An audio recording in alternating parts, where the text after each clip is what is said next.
Hello and welcome to Center Ice Cardcast, your one-stop podcast shop for all things hockey cards. My name is Eric Andrews, also known in the hobby as Hammerhawks, and I'm joined by my co-host and fellow hobbyist, Aaron Goldstein, better known as Crease Collector.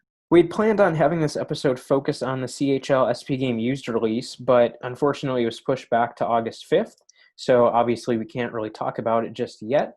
So we're having to switch gears a little bit and kind of go on the fly a little as far as what we'll be talking about tonight. But we were able to agree on a topic to discuss. And like we've mentioned in the past, one of our favorite things to talk about within the hobby is player collections. So we just wanted to talk a little bit about how to choose a player collection and what that process looks like and what goes into that. So Aaron, maybe if you just want to start off with giving some general thoughts about that topic and just go from there. Definitely. I think it's a very exciting topic to talk about. I think there's many collectors out there listening that can definitely feel what we're going to bring to the table tonight as far as player collecting. I know there's a lot out there, and ones that we've interacted with before on social media, on card forums, and I'm sure there's others listening that haven't interacted with us yet, but they definitely know a lot about it. So we're just going to touch on some player collecting tonight and kind of what that involves. So for those who don't remember, I did write a brief little article about this topic, but we're just going to run through that and what that kind of involves. For those who have already started player collecting, you've probably been through this entire prospect once before. But for those who haven't, or for those who have thought about player collecting in the future, this is definitely a podcast episode for you. Reason being, I'm just going to quickly run through kind of the categories of players that you might want to collect and kind of like the pros and cons to each.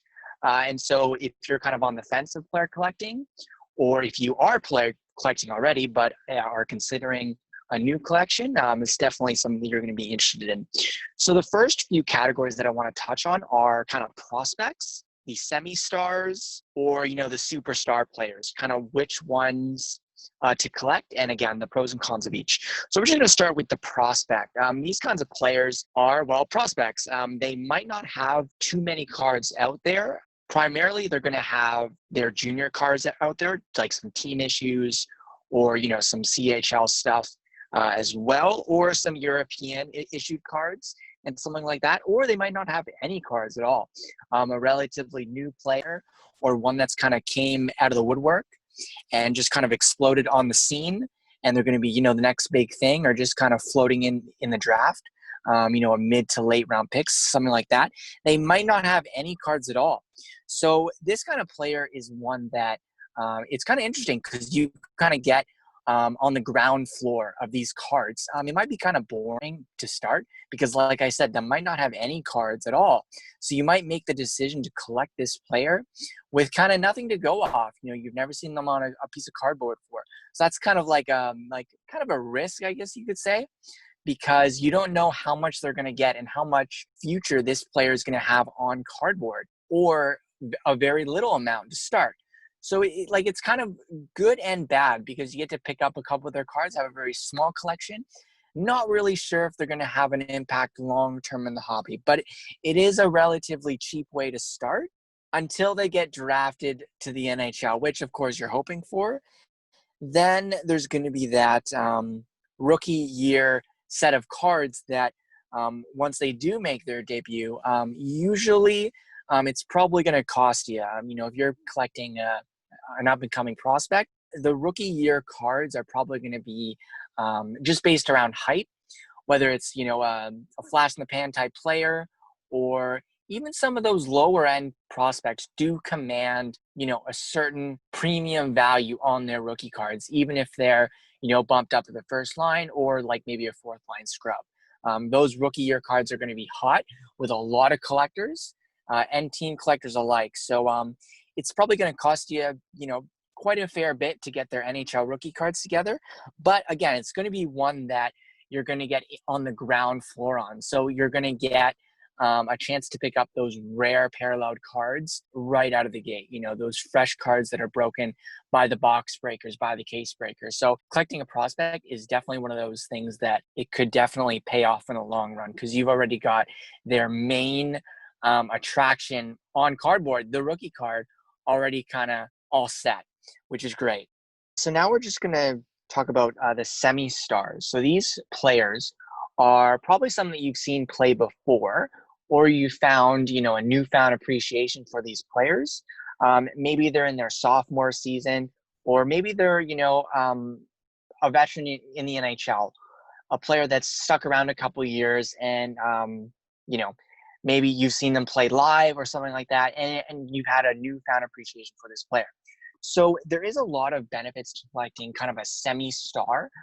Chances are they've already have a lot of cardboard to choose from.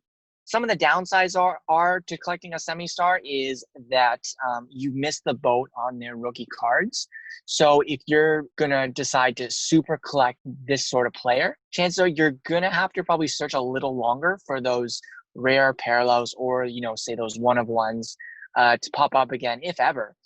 Because again, you've missed the boat on that initial rush of the rookie cards. Another point to make about a semi-star is that because their rookie year has come and gone and their rookie year on cardboard, chances are that you're going to get cards of these players for a very affordable price, because the hype from the collecting fan base has died down. Maybe if they had a hot rookie year or a hot sophomore season, maybe they have cooled off since then. So you're going to get a lot of cardboard for quite the bargain, especially if you search on ComC. Chances are you can pick up a whole whack of cards of that player in one shot. So it's definitely a good way to get going, to pick up a nice player collection in bulk and get started very quickly. And you don't have to continuously wait. So there's definitely a lot of benefits there as well. All right. And so then now we're just going to move on to, I guess, kind of the main focus for a lot of people out there is collecting the superstar. It depends on what kind of collecting you want to do. I'm not going to say always, but usually it's very, very difficult to really super collect a superstar, mainly because these kinds of players, well, they vary. They could be a rookie fresh out of, major juniors, or they could be a veteran, ranging from those McDavids to those Crosbys. But chances are this kind of player is going to be in pretty much every single release by Upper Deck, but also Leaf, because I know they do have their fair share of modern players. So just across the board, all year round, whatever product you look, this player is going to have a bunch of cards in every single release. And not just a base card or two. I'm talking from the base cards to those rare autograph patches and quad memorabilia. Like, they're going to be included a bunch of times. So if you're collecting kind of on the side, or as kind of like a part-time hobby, really gunning for a superstar, it's probably not your best bet if you really want to try and super collect. It's going to be near impossible. I'm not going to say impossible, because there's definitely been a handful of people who've been able to do it. But generally, it's quite impossible to super collect a superstar, just because their values are gonna just command the most premium prices from hockey fans and non-hockey fans alike. Especially the market that we're living in right now. You've seen a bunch of cards, Crosby's, Ovechkin's, McDavid's. The list goes on, of modern players that are just absolute superstars, getting attention from not only, the hockey card market, but also other sports card markets as well. Even non-sports cards fans are getting involved with this stuff. So if you're collecting one of those players, no doubt you've seen some increased competition and some increased prices. So it's very, very difficult to do. But if you're looking for, a player to collect that's going to, involve yourself in those high-end sets, collecting a superstar is definitely the way to go. Collecting, a semi-star, even a rookie card in a lot of cases, they're going to get left out of those big premier products. Aside from the rookie card, usually. After that, a lot of the rookies don't really make an appearance that often in those premier products. So, but collecting a superstar will almost guarantee their involvement in these high-end sets going forward. So if you're a very high-end, luxurious collector, so to speak, if you're deciding to collect a player, those big superstars are definitely the way to go. Again, it's going to cost you a lot, but they're going to be in a lot of sets that you're going to definitely enjoy. So that's definitely a big pro to collecting, as far as player collecting goes, the superstar. So as well, just another point to make, I kind of touched on this earlier, but just your competition is just going to be quite intense because, again, around the league, it's going to generate from team collectors to other player collectors. Those values are going to be so heightened. And as well as people trying to sell you cards, they might not know anything about hockey, but they will definitely know if they have a Sidney Crosby card. Chances are they know that his stuff's going to command big bucks, and you're probably not going to be getting any sort of deal on the card. So just a couple things to point out if you are going to collect a superstar player in the National Hockey League. So another kind of honorable mention, it doesn't get talked about too much, but I want to mention those retired players and kind of those hockey legends of the game. Like they might even be in the Hall of Fame. Those players are not always going to be in every set. They might be in a legend set here and there, especially now because Upper Deck has done fairly well with integrating those legends, those Hockey Hall of Fame and retired players into those sets. You're probably going to see it a bit more as we've seen in, say, a chronology and things like that, even the recent Upper Deck stature as well. So, but primarily when looking in past sets, you're not going to see them represented in those modern products. So if you're a big fan of the modern hockey card, chances are they're not going to have too much in every set if you decide to collect a retired player or, a Hockey Hall of Famer. However, collecting those Hockey Hall of Famers, I forgot to touch on this earlier with the other player types, but their values, or like not numerically, but just their values in the sport is just going to stay still. These players, obviously their careers are over with, so they have nothing left to prove, and they have, for a lot of them, depending on who you focus on, might already be a lock or have already made it into the Hall of Fame. So they have nothing left to prove. Their hockey legacy is permanent. They're not going to go on, a 10-game goalless drought. They're not going to screw up in the Stanley Cup Finals and have their fan base hate them forever. They're as good as gold as far as player collecting goes. They are going to command the wow factors when you pick up a card of that player. So those hockey legends are going to be are set in stone.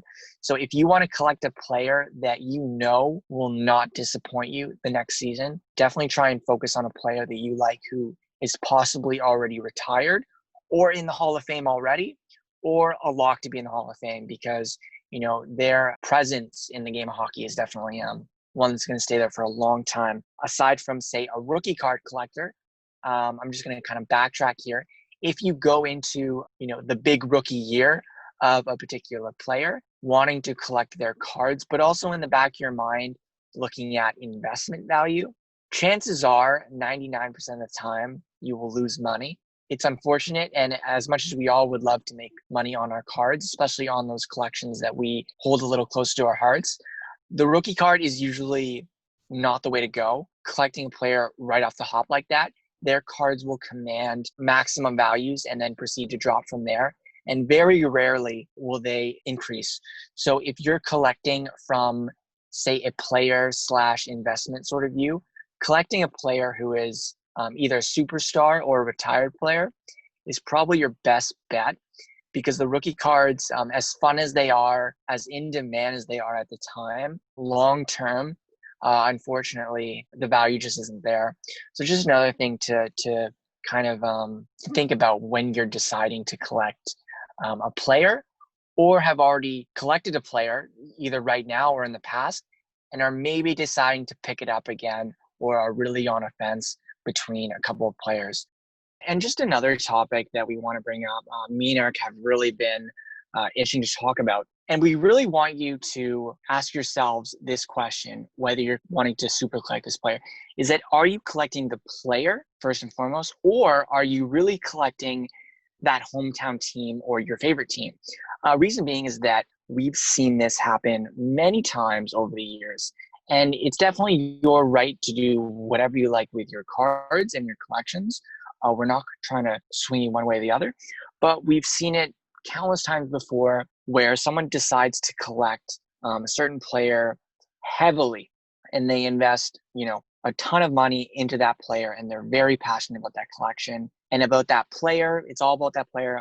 But as soon as that player gets traded or maybe sent down, they're not playing great, they're not on that team anymore, then it's just a fire sale. Maybe there's a lot of anger held towards that player. And again, it's your right to do that, and that's totally fair. But it's always a little disheartening to see another collector put their heart and soul into that collection and have a really fantastic time with it. And then for them to just drop it just in an instant, it's very disheartening to see. So when you're deciding to collect a player, and really collect a player, like really super collect a player, we would really encourage trying to, maybe, you don't have to do this, but maybe trying to stay away from your hometown team.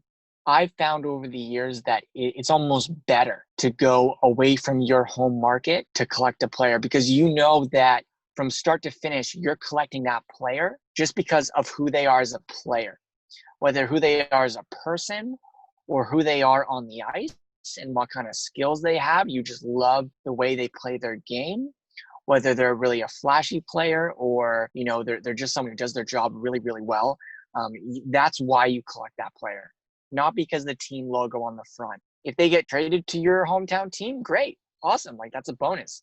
But you've been there since the start because of that player. And I feel, in my personal opinion, that it builds a stronger player collection over time, because they can move teams or get sent down. And no matter what, you're collecting that player because of that player.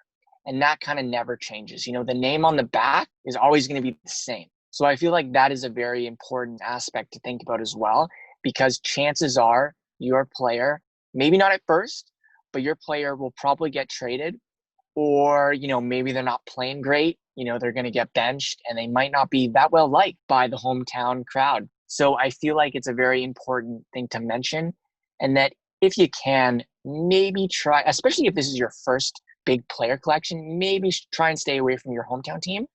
Because I feel like long term, I feel like you're going to get a lot more out of it if you collect, again, for the player and not really for the team itself that they're on. So those are just my couple thoughts on just player collecting and where to go from there if you're thinking about starting a collection. So Aaron, any thoughts on all that? I know it's been a lot. Yeah, absolutely. I just wanted to backtrack real quick. One point that you mentioned as far as the retired players and the legends and Hall of Famers, another thing to consider, so often nowadays, especially, people are just so focused on Upper Deck cards because that's the only licensed manufacturer nowadays.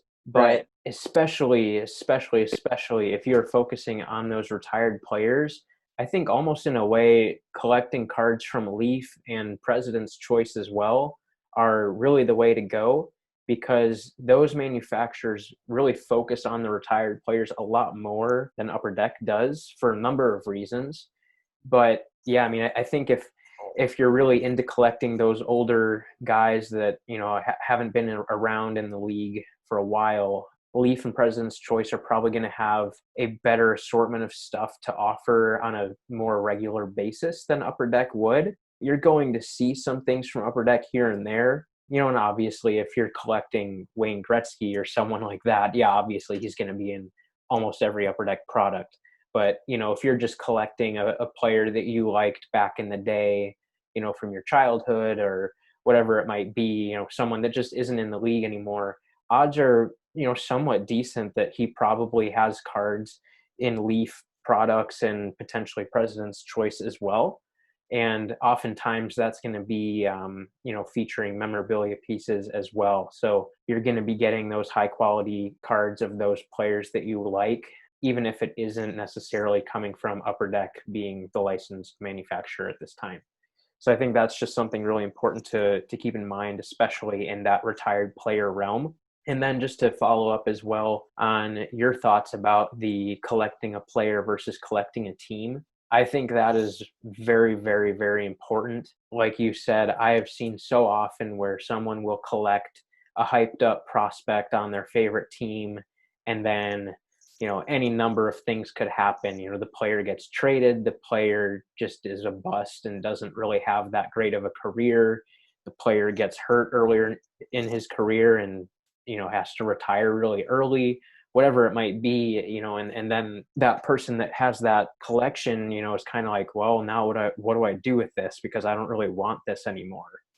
And like you said, that's just really frustrating to see sometimes, just because that out of the gate, the person was really passionate about picking up those cards and everything, but that long-term passion and desire for that collection isn't there. And that's not to say that you can't collect a player who plays for your favorite team. You absolutely can, and it can, go really well for you. For example, like my main guy that I collect is Nicholas Hjalmarsson. And growing up as a Blackhawks fan and still being a Blackhawks fan, obviously, I loved having Hjalmarsson on the Blackhawks for so long. And, I started collecting him because he was, a player that really stood out to me on my favorite team.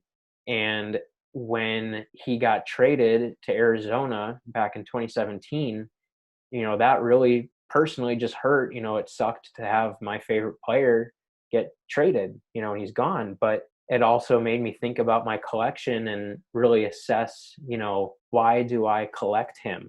Obviously, yeah, like having that team attachment was a factor. But more important to me was that I really liked him as a player.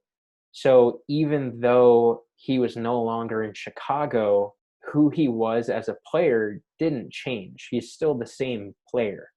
So even though he wasn't on my favorite team anymore, because I was attached to the player and how he plays the game and stuff, I'm still able to carry on that passion and be every bit as passionate about collecting his cards, even though he's not with my favorite team anymore. Another point that I wanted to mention as well that kind of goes with that is, oftentimes you're going to probably be more inclined to collect cards from your favorite team. Even though I don't necessarily love every single player on the Chicago Blackhawks, I still like picking up Blackhawks cards just because I'm familiar with the players. I like most of the players. I like having Blackhawks cards. It's just part of my collection that I enjoy getting Blackhawks cards. But with that, if you collect a guy on a different team, you're actually helping diversify your collection too. Because, like I look at some of my other player collections, somebody like Brogan Rafferty, for example, I would have no reason whatsoever to collect Vancouver Canucks cards, especially as a Blackhawks fan. Like there's just no reason I would do that. Maybe other than picking up a nice Brock Besser or Elias Pettersson card here or there, something like that as more of an investment piece. I might do that, but just collecting a bunch of Canucks cards, like that's not going to happen because that just doesn't appeal to me at all. So, having those players that you really like and you want to collect cards of that player, you're going to just naturally diversify your collection just based on what teams they end up playing for throughout their career.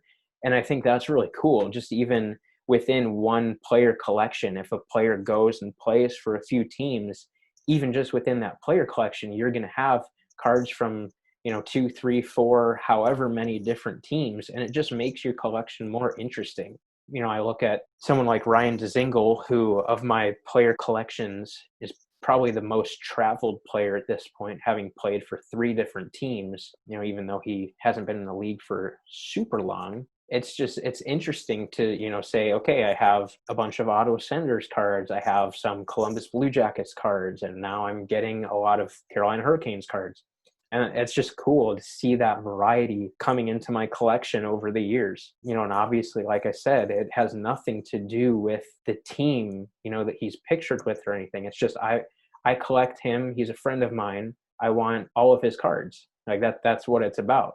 So yeah, I think that aspect of really focusing on the player is really important. And again, that's not to say that you can't just go after guys on your team that you collect. You absolutely can. I mean, I've seen some amazing team-oriented collections where people just collect every card they can get of their favorite team. Being a Blackhawks fan, I've seen some incredibly in-depth Blackhawks collections where people just have pretty much every single Blackhawks card possible. It feels like, and even though they might not be in love with Jordan Hendry or insert whatever random player here, they still have as many cards of every player as they can, just because they're a hardcore Blackhawks collector and they want every possible card that they can get of that team. So I think that's really cool too. But yeah, I think we generally lean more toward the focus on a player rather than a team, and really identify why you collect that player, why you are choosing that player. For us, we have kind of figured out what we are looking for when we're choosing players. For me, it's pretty simple. Other than Jalmerson, who's my favorite player, all of the other guys I've collected in recent years, and I've mentioned this in the past, but all of those guys I'm friends with. I know them personally. So obviously, just because of that, I have a very defined reason to collect their cards. It's not like, oh, well, Jacob Slavin got traded to whoever. Well, yeah, I'm not really interested in him anymore, so I guess I'll just get rid of my collection or just stop collecting him or whatever. Like, no, like, even if he gets traded, he's still going to be a friend of mine. I'm not just going to be like, oh, screw you, Jacob. Like Right. So I think identifying that reason of why you want to collect a certain player is paramount when you're starting a player collection, because that is going to set the foundation for your dedication to that collection. Absolutely. That is an amazing point. I love your point about how this decision could diversify the collection as far as different teams go. Another point I want to make, as far as diversification goes, when deciding who to collect, it is a very good idea to maybe open up those doors to other players on other teams, depending on the era you're looking at also, because deciding to collect a player who's not on your team might lead you to collect a player who maybe debuted, say, a couple years earlier. And that could also make diversifying your collection take on a whole new life, as far as not only the team, but also the types of cards you're going to end up picking up. I think, Eric, you can speak on this a little bit more than I can of late, because you do collect a fair number of players who have had some great cards that you've been able to add. But there are cards in other areas of your collection, say an acetate young gun, which are fairly new to the hobby. Whereas, say, a Jalmerson would never have, an acetate young gun. So as far as the team goes, like the team logos on your cards, yes, it will diversify your collection if you open up those doors, because you're going to have a lot of different teams represented in your collection. But if you diversify a little more and kind of be open to collecting a different player, that might give you another avenue to collect certain cards from certain sets that maybe aren't around anymore, or certain designs that you really favorable to, or just certain parallels that just don't exist anymore, or they're very new, or they only existed a short time in the past. That gives you an area to focus on and pick up those cards that favorite players on your team just don't have those cards available. Like, they're just not being made of your favorite team's players. So that can also diversify your collection that much more. Like, for my collection, as far as the teams go, in my extensive Jonas Enroth collection, he's played for quite a few teams, from the Buffalo Sabres, obviously, to the Dallas Stars, the Kings, and the Leafs. He did have a short stint with the Ducks, but he didn't actually get any cards, so it is what it is. But also the KHL, as well as a couple of Swedish leagues as well. So those are cards that I would have never thought about picking up any KHL cards or any SHL cards, but yet there's some parallels and some just cards in general that are very, very special to me that I wouldn't have collected elsewhere, and are obviously very underrated, very unknown in the hobby, because they are, of course, released in Europe, that I love, like, even sometimes more than your typical upper deck card. And collecting a player that wasn't on my hometown team to start made that possible, and it's really made my collection very well rounded. However, there are cards that I would love to pick up, like, for example, an acetate young gun that flat out will never be made for my Jonas Enroth collection, because he debuted at a time where those cards didn't exist. So if I were to pick up a new player collection, it would give me the potential opportunity to pick up those rookie year cards that I would never have the opportunity to do so if I kept my collection very, very, very small, so to speak. Another parallel that I love is the Golden Treasures one of one. I would love to start a collection and I would love to acquire that card because it's just a card that I personally love. And starting a new player collection, although it is a very hard decision to do, allows yourself to participate in the modern hobby, especially if you're someone that has been, out of the hobby for a number of years. There's so much to choose from. And that gives you an avenue to focus on a player that you love, but also really indulge in the modern cards that exist today while, putting a limit on yourself because you're only going to limit yourself to a certain player's card. So it definitely allows your collection to depending on what years you kind of focus on and what players you decide to collect, it opens up a world of not only different cards when it comes to the team, but also different types of cards and different types of parallels that you're going to own in your collection. So at the end of the day, it definitely allows you to open those doors if you decide to go against collecting a player on your hometown team. And it will allow you to gain a huge variety of cards for your collection and really diversify, which is, at the end of the day, part of the fun of card collecting.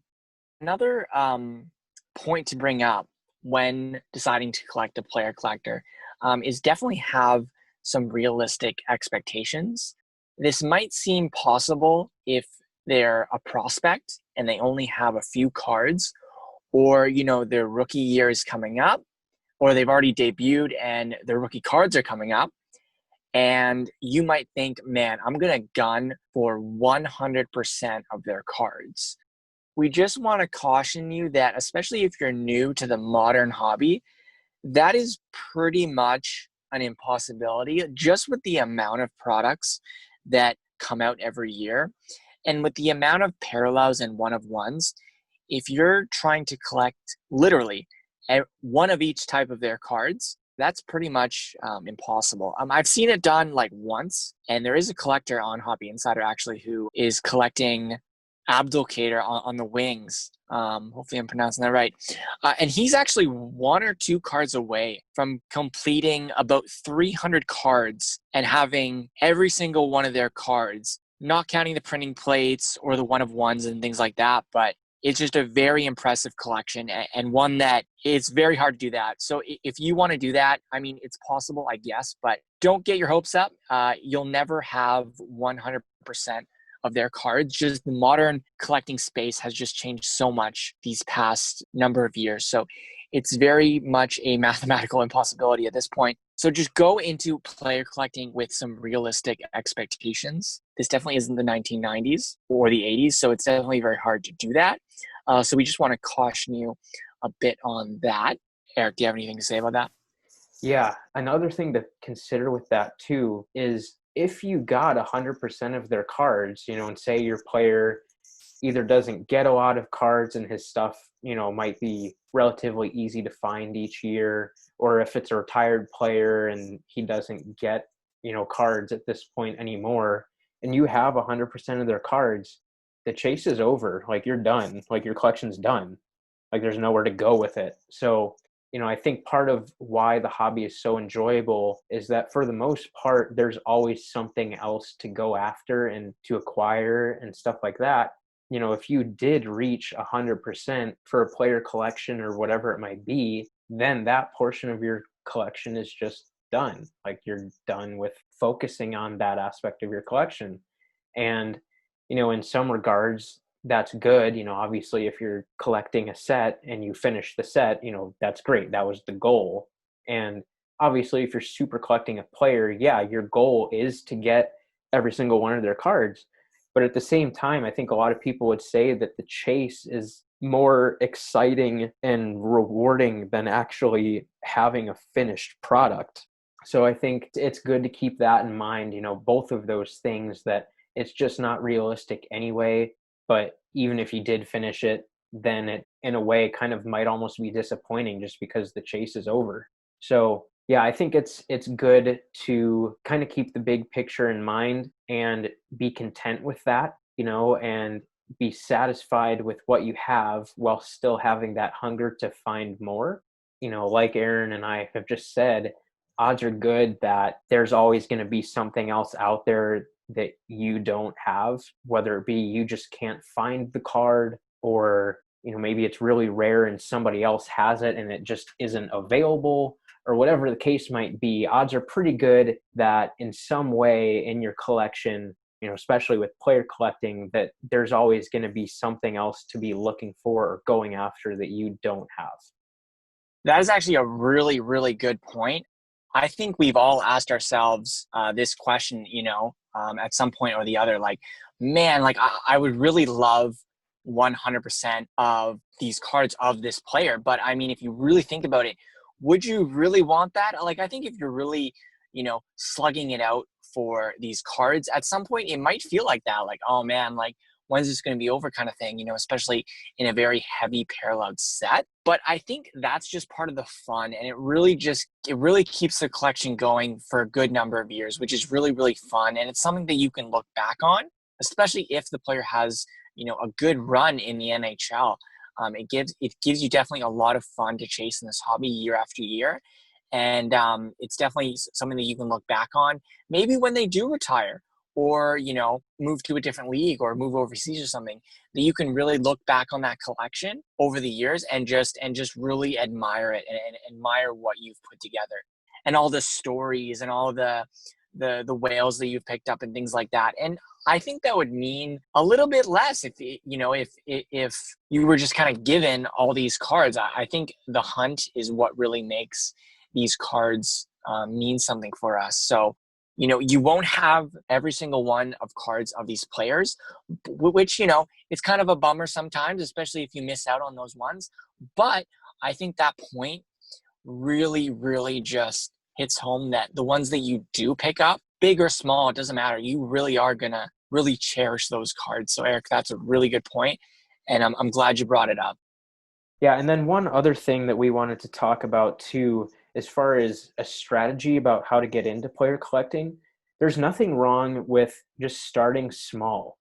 Just because you decide this is the guy I want to collect, that doesn't mean that you just have to jump straight into the fire and just go all out right from the start. Like, there's nothing wrong with just saying, hey, I like this player, I want to collect him. So I'm just gonna, grab his Young Guns, or, whatever it might be, and just start small with a few simple cards.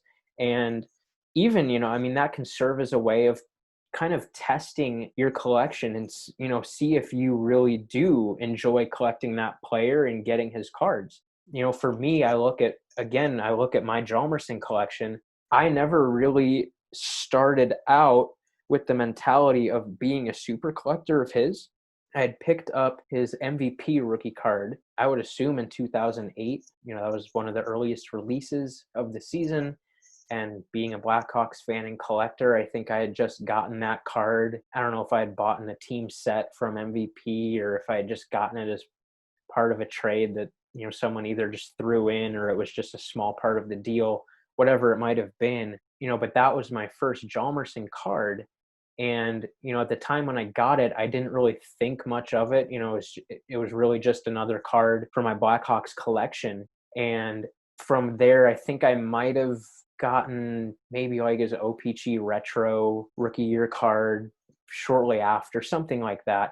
I only had a couple cards of his. Super collecting him just wasn't on my radar, even though I liked him as a player. And then what really kind of sold me on going for it, as far as really hardcore collecting him, was this was probably maybe like spring or summer of 2009, if I had to guess. I don't know exactly, but I would estimate around then. His Artifacts Black 1/1 rookie card popped up on eBay.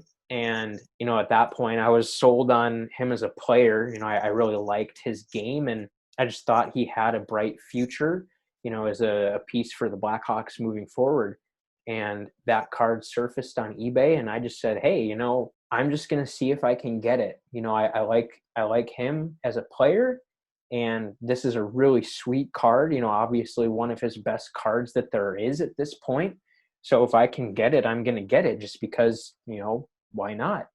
So I ended up being fortunate enough to win it, and I got it. And once I had it in my hands, I was like, yeah, I'm going to collect this guy. Like, this is sweet. Like, I like collecting this guy's cards. Like, it's just fun getting new cards of his. So, like I said, from the get-go, when he started getting his first cards, I wasn't necessarily all gung-ho, like, I'm going to get every single card of Nicholas Hjalmarsson. Like, no, I just enjoyed getting his cards and finding that one big card, toward the beginning. I'm pretty sure the Artifacts Black 1/1 was my third card I had of him, maybe fourth, but probably no later than that. It was very close to the beginning. And that sold me as far as, I know I like collecting this guy. I really like getting his cards. But like I said, the intention was never there from the get-go when I got that first MVP rookie of getting every single card. So, I just started out small with that, not even with the intention of getting all this stuff, but realizing, hey, I really do like this player and I really do like getting his cards, that developed that passion for wanting to get all of his cards. So I think it's good to, keep that in mind, that you don't just have to immediately jump and go all in on a player. There's nothing wrong with that. I've had my players, pretty much all of my other player collections are that way, where, they're friends of mine and I knew whenever he gets cards, I'm collecting them, like, period. But for Hjalmarsson, that wasn't the case. It kind of just developed over time. And, I think both methods are very doable and perfectly good and healthy ways to go about starting a player collection. It's really just kind of how you want to go about it. Both ways can be really effective. It's going to be determined by what your reason is for collecting that player. So in my case, collecting my friends is just a no-brainer. I don't have to think about, do I really like this player? What team does he play for? Is he a good investment? I don't have to think about any of those things with my friends. Like, I just want their cards because they're my buddies. But, someone like a Hjalmarsson, it was, I like this player and yeah, I've got a few of his cards and I like it. So I'll just go for it. So there's not a right or wrong. You can do it in multiple different ways and it can be effective in multiple different ways. Those are just, probably, I would say the two main ways that you can kind of do that, whether it be kind of accidentally getting into it or starting slowly, or just by going all in. Either way, not a right or wrong way of doing it. No, absolutely. My Enroth collection actually started very, very similar, especially with the MVP rookie card. That was actually my first card for the Enroth collection as well. So awesome similarities there. But same thing, I never set out to be a super collector of Jonas Enroth right from the start.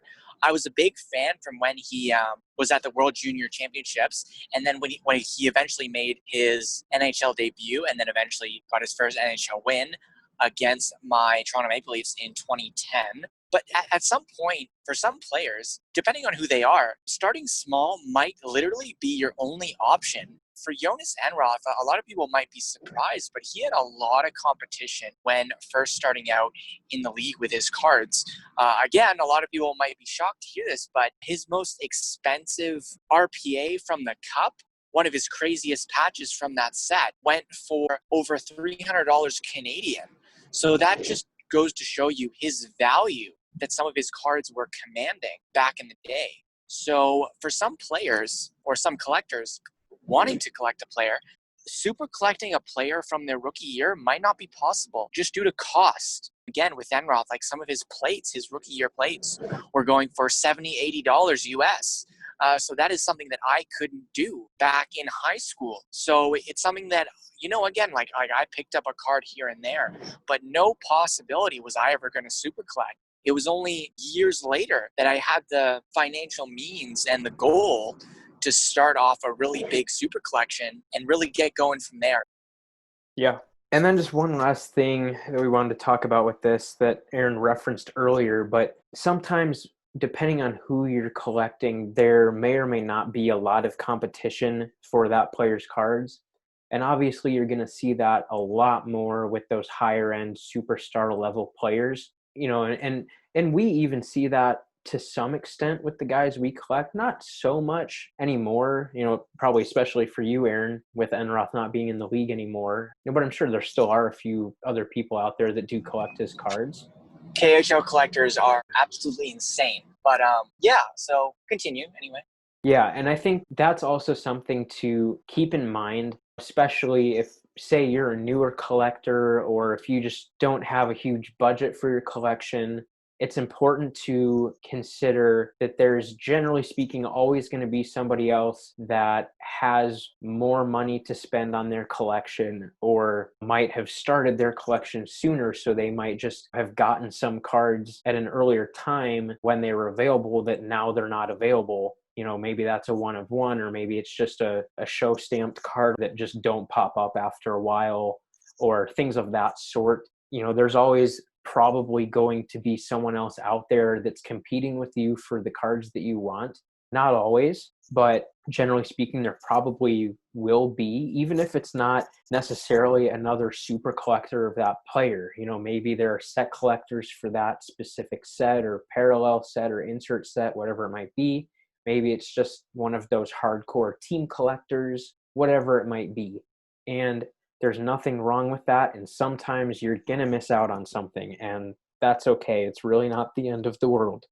One thing that we've kind of thought in relation to this is that a lot of times, especially if you know of another person that collects a player that you collect, it's almost better to treat them, kind of as an ally, and you guys work together on your collections rather than focusing on them as your competition and as your enemy. And, oh, I know that he wants this card, so I got to do whatever I can to make sure I get it instead of him or her. There are plenty of women collectors. Shout out to Billy. I know you're probably listening. But yeah, just how you handle that dynamic of having competition within your player collections.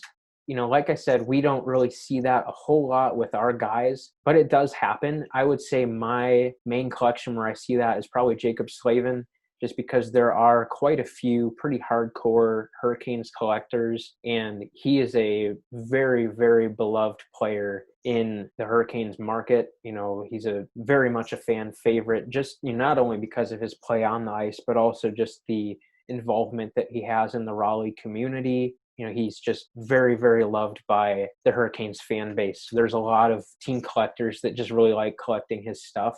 Fortunately, at this point, I don't think that's really gotten in my way too much. A lot of the time they're kind of going after more of those kind of like staple cards, so to speak. So, things like the Cup RPA, Young Guns, and some of the Young Gun parallels, Young Gun acetates, Young Gun exclusives, things like that. So it hasn't really gotten in my way too much. But I do definitely have, there's one guy, I'll give him a shout out, Dan Vincent, who is one of those Hurricanes collectors that lives out in North Carolina, who, he's not a super hardcore Slavin collector specifically, but he definitely picks up Slavin stuff, when he can. He's very, very active within that community out there. He sets up at all kinds of card shows, and I think I'm pretty sure he's started his own card shop within the last year or so out in North Carolina. And, he obviously is going to stock up on as many nice Hurricanes cards as he can, just for dealing at shows and at his shop. There have been times where he's gotten some Slavin cards that, whether I had them and just wanted another copy, or cards that I've definitely needed, we'll talk about it and we'll usually be able to figure something out. Fairly recently, I think it was earlier this summer, we were able to work out a deal where I was able to pick up a really nice Sebastian Aho card that I knew that he really wanted to have just available for other people that he was dealing with. So I was able to pick that card up in a deal on Facebook. And, in return, I knew that he had a couple of rarer Slavin cards that I wouldn't have minded adding another copy, as well as a rookie year printing plate that I was finally able to get off of him after he had it for a while. So just forming those relationships, I think is really important, especially, if you can establish yourself as kind of like the guy that collects a player, you're going to have people looking out for you and trying to help you. Specifically, I think of Dan. Even though he has no problem keeping a really sweet Slavin card in his collection, whether just for his personal collection or for the sake of dealing that off to another Hurricanes collector in his area, he's also very much willing to look out for me and if he sees something of Slavin locally that he thinks I might want, he'll let me know, or he might even pick it up and we'll work something out for it. Another thing, that we've done, if there's a card that we're both interested in, usually it's going to be something that's on eBay. You contact each other and say, hey, I'm sure you've probably seen this listing. Is this something that you were planning on going after? And a lot of times that's really beneficial because you can talk it out. And oftentimes, yeah, you're probably both interested in that card, but maybe say, realistically, what are you willing to spend for it? And then you share what you're willing to spend for it. And whoever is willing to spend more, maybe, you just say, okay, like, you're willing to spend more, I'll let you have it. Like, I won't bother bidding on it because I know that you're going to outbid me anyway. So if you're just willing to spend more on it, that's fine. No big deal. Or even I've had times where, whether for player collections or set collections, whatever it might be, I've had that conversation with someone, and whether myself or them, one of us has said, well, yeah, like, I'm interested in this card, but I think you probably want it more. So, that's fine. Like, I think it probably belongs in your collection more so than mine. So, that's cool. Like, go for it. It's all yours. So I think just cultivating those relationships as much as you can is really going to be better in the long run for the success of your collection. And I mean, you're just going to enjoy it more. Like, if you're just constantly trying to do battle with other guys that collect your player, yeah, you might win some battles over the years, but like, how enjoyable is that really if you're just kind of doing it to be like, yeah, I have a better collection than you. Ha, like, I got that card and you didn't. Like, I don't know. To me, that just isn't as enjoyable because it's not focused on those relationships in the community within the hobby. It's really just focused on yourself. So I think that's another really important aspect of player collecting, is if you can find other people who like that player, or maybe are just connected in circles that have access to cards of that player, it's really going to help you in the long run, and it's probably going to be more enjoyable for you as well. That is a fantastic point to make as far as having allies in this hobby. Just to give a shout out to my buddy Craig, who was a massive Enroth collector back in the day. In 2010, I believe 2010, 2011, I remember seeing his collection for the first time and just being absolutely blown away by the intense collection that he had, and just blew mine out of the water. It was a great thing to see as a collector, but also, you know what? Part of me was like, I kind of want a couple of those cards. And the years went by, and eventually, as my collection started to pick up, his collection went in a different direction. And so eventually, just because we became just friends, I guess you could say, in the hobby, and just acquaintances that were really respected one another for what they collected, he actually ended up moving a big portion of his Enroth collection into my collection a number of years later. So just like, if you're starting a player collection, just have that in the back of your mind that there is going to be competition. And if you do happen to meet a collector on a forum or on a group of some sort, just be respectful of one another and try not to be too jealous. Or if you are jealous of a couple cards, I think that's natural, but at least try to build that relationship, I think, with them, because you never know. They might get offered a duplicate card that they already have that might be quite rare. And they might say, hey, I don't need that, but I know a collector who does. And that could mean a new pickup for your collection. Or, in my case, that collector could end up moving some pieces, maybe not all of them, but a few select pieces here and there.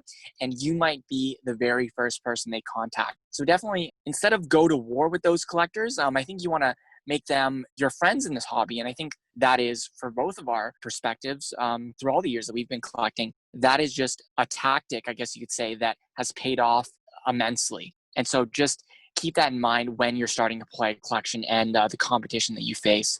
So Eric, that's another great point that you brought up. So I'm happy you did. Yeah, absolutely. And another thing I thought of with that too is not only just you guys being able to help each other with your collections over the years, but also with that, there might be an instance where, especially for a player like a Jonas Enroth, where he goes overseas, and one of you, say an Enroth collector is based in Sweden or something, he's probably going to have more access to and knowledge of those European cards that are being made that you might just not even know exist.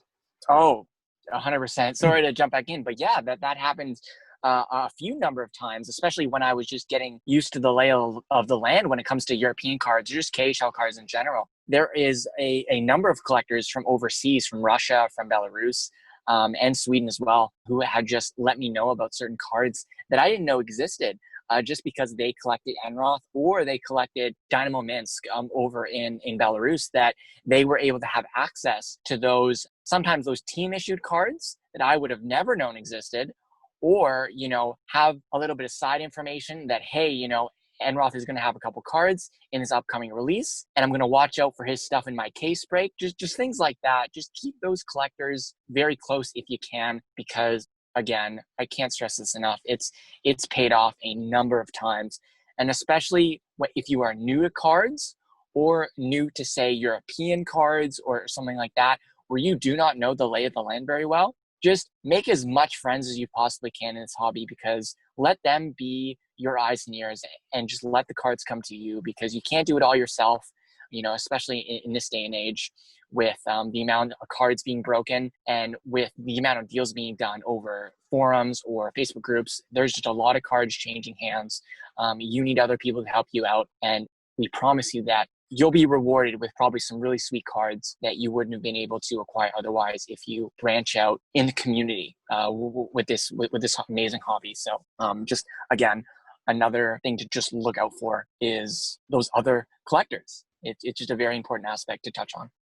Yeah, and one last thing with that too is that I think it's probably just going to be more enjoyable to have just have someone to do that with, even though Aaron and I don't necessarily collect the same player or, sets or whatever it might be. We can still relate to pickups that each other are getting. I think of specifically a very recent example with Hjalmarsson and with Enroth. They both have a lot of the same cards from the same sets over the course of a number of years in the middle of their careers. So a lot of the times we're kind of both looking for the same types of cards, even though they're different players. So recently I was able to find a card that was a duplicate for my Hjalmarsson collection. It was I believe the 14-15 MVP gold script out of 100. For me, even though I've already had a copy of that card for years, I'm pretty sure I got one probably in 2014 or in 2015, somewhat close to the release date. But that's a card that for Aaron's Enroth collection, he hasn't even, I don't even think you've seen one, right, Aaron? I've seen one. It came from, the Czech Republic. So I have seen a copy. It just sold. The gold script were retail hits only. So they were very hard to hit. Well, not that hard to hit, but just the availability of them is severely lacking. I think a lot of player collectors can relate to that. So that is a pickup that when Eric said he picked up a second one, a little bit jealous, but that's totally okay. I can definitely feel what that card, although it was a duplicate for you, Eric, what that card really means because of how rare those cards are. I mean, they have a print run of 100, but we touched on this in the White Whale episode, is that sometimes how those cards, or how those parallels in this case, were distributed, being retail only hits, it just makes it that much harder as the years go by to really acquire those cards. So that was a great example of how we are looking for kind of the same cards, so to speak. So when another collector, although we do collect different players, we can kind of rally around each other in those pickups. So I love that you picked one up, but at the same time I don't. So no, but enjoy the card. It's a really great underrated cards, those gold scripts. So very, very cool. Yeah, absolutely. But yeah, I think it's just fun to be able to appreciate, either the cards that you are picking up yourself, or maybe that someone else is picking up for their collection, and just being able to appreciate those cards together, and say, hey, like, that's awesome that you were able to find that card, whether, in my case, it was a duplicate, but it's just a really hard card to find, or maybe it's a card that you've been looking for years and years and years.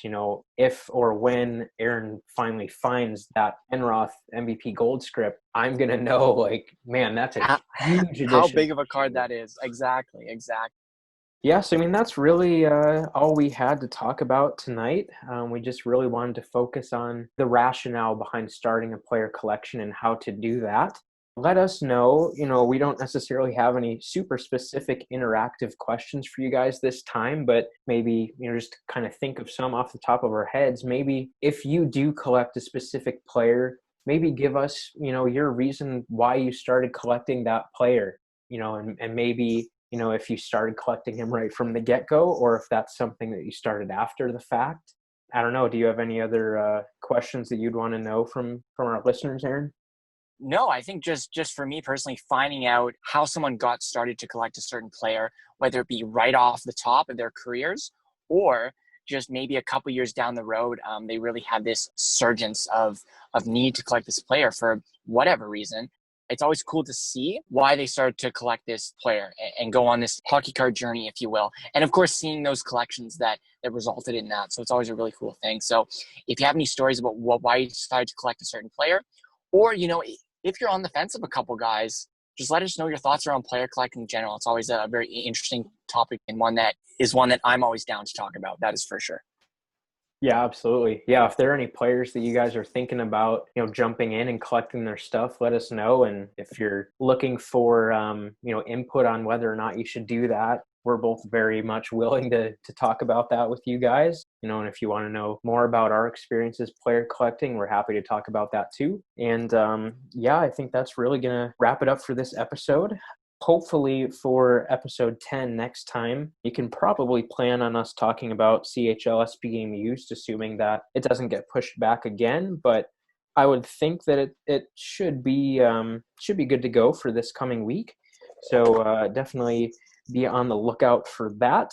And of course, we'll also try to talk about something else as well. In case you guys haven't noticed, pretty much whenever we're talking about a new product, we still want to talk about some other topic just so that there is something kind of for everybody in each episode, because new products aren't necessarily for everybody. Not everyone is going to go out and open a box or a case or even a pack of, every new product. And we understand that. So new product releases might not be everybody's cup of tea, and we understand that. So we always want to, have something in each episode that appeals to everybody. So, even if CHL SP game used isn't necessarily something that really interests you, we'd still encourage you to tune in, because we'll probably have something else to talk about. And though not 100% official yet, I'm pretty sure that we'll have an Upper Deck representative coming on to discuss that product and just give us some more insight to it. So even at the very least, it'll be really interesting to hear that, since it's a brand new product being done for the very first time ever. So please be sure to follow us on social media. As always, we can be found on Facebook, Instagram, and YouTube at Center Ice Cardcast, and on Twitter at Center Ice CC. Please also be sure to subscribe to the show on your podcast platform of choice to make sure you never miss a future episode. Until next time on Center Ice Cardcast, keep collecting those hockey cards.